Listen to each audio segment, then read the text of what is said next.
It's time to take you inside the huddle. Here we go. Straight from the source. This is the Players Club with JJ and Alex, featuring Ute running back Micah Bernard on 97.5, the KSL Sports Zone. All right, everybody, welcome back. It is JJ and Alex, 97.5, the KSL Sports Zone. Yes, as you know, every week we get to chat with a player from the University of Utah. That player this year is, of course, Micah Bernard. He is one of those veteran leaders on this Utes squad, and 49-0 in week one against Southern Utah. Micah, thanks for being on the program, man. How are you? I'm doing good. How are you? Oh, we're good, man. We're excited for you. We were just asking right before, you're not hurt? That's kind of number one. It's like, hey, you don't want to get banged up. Lots of running backs getting a lot of action this week. How'd you feel in game one? I felt pretty good. It's just nice to be right back out there with the guys, going through everything, the lead up, going through pregame, just seeing everybody out there cheering us on. It felt good just to be back out there once again. Micah, it's a weird game because you guys had so much success offensively and move the ball really well, but the problem is you move it so fast and you have such big explosive plays that there's not a lot of touches for all you guys that are on that team. How weird was that game for you guys when you normally have a bigger workload and you didn't because you were so successful? It's kind of weird, first game's always like that sometimes. You play a team just like that, and you just go out there and try to have fun. You're not going to get too much playing time. You try to get the young guys in, see what they can do, let them have a little bit of fun. But, it was fun all in all. But I will say that, I wish I could have played a little bit more, just being, missing football for all these months and just get to play a half. It's not the best, but, you're happy to win. Well, I have a strong opinion about it. I don't think that Power 4 teams should play FCS teams anymore because I don't know that it I don't know how you guys benefit from it. We, the fans that watch, we want to see a more competitive game or kind of be able to be entertained a little bit more. How do you feel about it as a player? How does the FCS games help you guys, or would you rather play a team that's more on your level? Just going out there and playing any team is fun, but I will say that, first game, you never know what can happen. Mm-hmm. You see a lot of these teams so far right now, they're playing in big games and, this ruining the record, and we're trying to fight for a 12-team playoff right now. So, it could ultimately hurt some people, and you just don't want it to be you. So it's kind of nice to go out there and see what the team's looking like against a squad that's not your own, and get the kinks knocked out in that first game rather than going in, to a big matchup and having all those kinks appear in that matchup. Well, how are you taking this year, Micah? You've had a lot of first games in your time as a Utah Ute, and we talked a little bit last week about how you start things off as a 17-year-old coming right out of high school and then coming straight in. You've got that veteran kind of leadership there. What's it like being able to kind of start the season off, and what does this year starting off feel like compared to some of the other first seasons? Do you take some time to think, what? I'm not going to be doing this. I'm not going to be able to play football at the University of Utah forever. Do you take all these and say and I guess enjoy all these moments while you have them? You know what? I haven't thought about it till you said it. I know it's my last year, but I haven't thought about it that way till you just said it right now. And I think it is crazy to say that I will not be playing here. I won't be able to go to the facility anymore. I won't be able to, go to practice with these guys anymore after this year. But, I'm just going to throw that in the rear view right now and just look to, the present. And I'm here now, and we got, 11 more opportunities to play this game that I love here at this university that I, feel so great about. So I'm going to just, take it 1 week at a time and see what happens when we get towards the end. You mentioned about the game against Southern Utah, a chance for you guys to work out some of the kinks. What are some of those kinks that you guys noticed? Because we're watching that game, and you guys look fantastic. You're rolling. The offense looked great. What are some of those things that you guys noticed or learned about yourselves in that game that you need to work on in preparation for Baylor, a Power 4 team this week? That's a good question. I can say I've seen any kinks as well. I think we played, really good, but, those types of games don't happen like that often. And, like I said, you watched college football this past Saturday, and there was a lot of teams that you thought was going to steamroll, a lot of these other FCS teams, and, that didn't happen. Thankfully for us, we had the opportunity to go out there with no problems and, get through the game with, just no kinks at all, I feel like.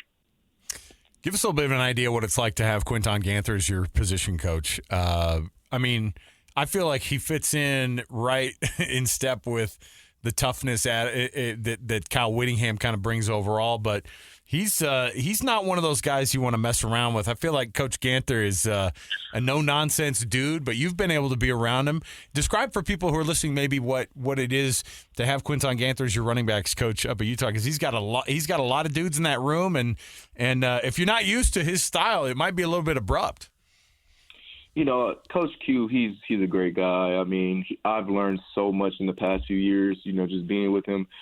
He's elevated my game tremendously, and I thank him a lot, because without him, I don't know if I would have got to the level I'm at in this moment. He taught me to see the game in a different view. As a guy who came from the NFL, he shows me and tells me what needs to be done in order for me to get to that level, and we work on it every single day. And just being in the meeting room with him, he's so knowledgeable, and we as a unit, we have gotten way better than past years because of the knowledge he's given us. So, I'm very thankful for him. He's a great guy. He is, kind of, scary. He can be scary sometimes, but it's all coming out of a place of love. A lot of people don't know this, but, his family doesn't live out here with him, so he treats us like his kids. And, it's a good little relationship we have with him, just to be able to, lift him up when he's down. He's lifting us up when we're down.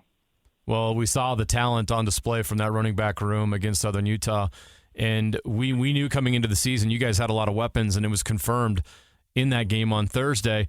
There's going to be some nights when it's you, Micah, that has the big numbers, and then other nights it's going to be somebody else, and it was Dijon Stanley against Southern Utah. What did you think about you see him play in practice every day. You know what he's capable of, and we saw just how fast he was. What did you think of his performance?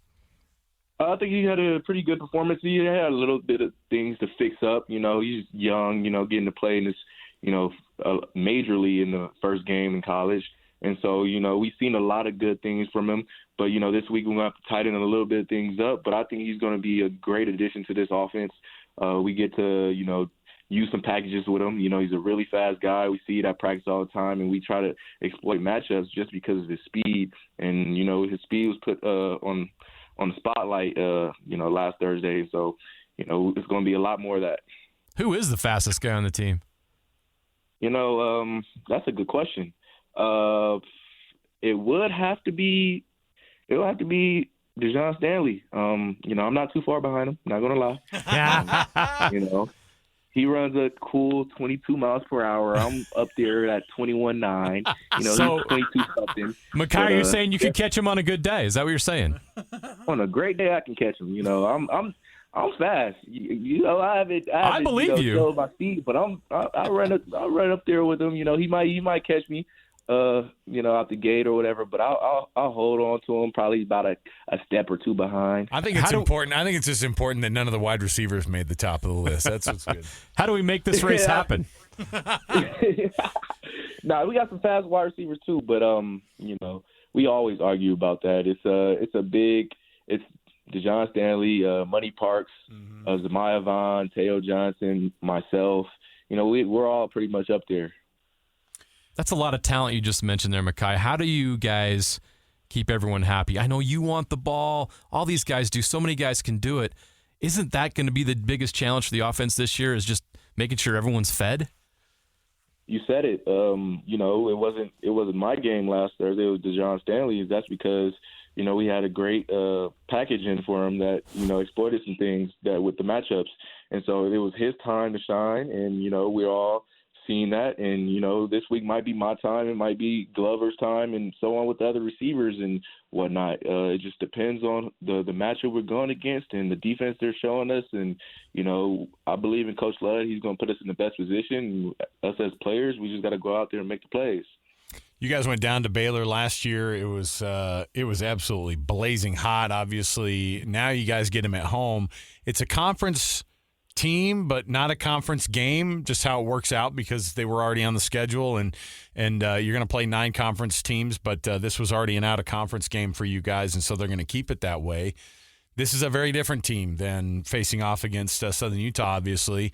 Dave Aranda, the head coach of Baylor, is a really good defensive coach. What do you guys see on film from Baylor, and what's a different, I guess, type of test you're going to get this week from them?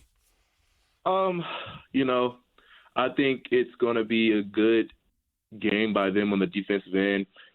They have shown that they've got better. Watched film on them today, a lot of film on them today, actually. And, I've seen their D-line plays pretty good. They're very stout in the middle. Their linebackers can move. They're very athletic. And so, we're just going to see what Coach Luck can cook up for us. And we're going to go out there this week of practice and execute it, and hopefully do that on Saturday. As you guys get ready for this game, and it's game 2 and week 2, how are you kind of preparing? I mean, from a week to week standpoint, there's that, there's the part where you at least got to play Baylor last year, but getting into having to play in the Big 12, how do you ramp up for that? Obviously, playing in the Pac-12, it's a different conference, and so there's a little bit of different beast. Do you think about, that these teams are different? You don't know that much about them. Does that come into the equation at all? Or I know Coach Witt just likes to prepare for every team the same way. No, yeah, we like to prepare for the team the same way every single time. Nothing's changed in my mindset about anybody on this schedule, but the fact that, each and every week we're going to go into the film room and watch the film and, gather a lot of information. And, I didn't play in the Baylor game last year, so just me gathering a lot of information, already, it doesn't change anything for me, but the fact that it's another game. And I don't see anything different that, these guys are going to do that's different from, playing in the Pac-12. It's just another team, and we just got to go out there and prepare. Micah Bernard, our weekly guest here on the Players Club as we get you ready for Utah versus Baylor coming up this week. Micah, of course, every week we like to get to people to know the non-football side of who Micah Bernard is. And so what are you studying in school? What is the non-football Micah Bernard like to do in school? What's the thing that kind of gets you going where you're like, this is an area that I like to sharpen my mind on? I got my degree in 2022 in communications, journalism emphasis. So, I'm really thinking about being a broadcaster. Hey, that's what I did. Look, you could just be doing this. Just take over after I'm done. So, that's what I got my degree in. So right now, I'm not really into any class. I'm not getting the minor or anything, but I'm taking, a couple, I don't know what kind of classes they are, but like I'm in an arts class and anthropology class and a couple other classes, and just expanding my mind, seeing what, interests me and stuff like that. Cause you never know what's going to happen after football. I might enjoy some of these other things I'm studying right now. How do you stay up on, obviously playing your game, and the best thing you could do for yourself to keep your football career going in the future is to put the best product on the field right now. How much do you talk in the offseason and now that you guys can have agents and things like that, do you look at kind of where you're at when you compare it to kind of where you grade to possibly go to that next level and be in the NFL next year? I'm not too big on all that stuff. I think like I said, I'm in the moment, and the moment is, college football right now. Mm-hmm. And so like after all this is done, I'm going to reevaluate and see what happens. But I just want to focus on right now. I don't want to get too much into the next level at the moment. It's just because it's not here. I have to continue and finish what I've done and what I've started here at the University of Utah before I can go anywhere. So we gotta worry about the moment. Micah Bernard, running back at the University of Utah. They take on Baylor, of course, this week. It is already week number 2 of the season, and we're going to be chatting with him all season long, be able to have these conversations as usual. Micah, thanks for being with us, man. We appreciate it. Good luck this week. Stay healthy, dude. Thank you. Appreciate it. All right. Got more to go around the corner. Stay with us. 97.5 The KSL Sports Zone.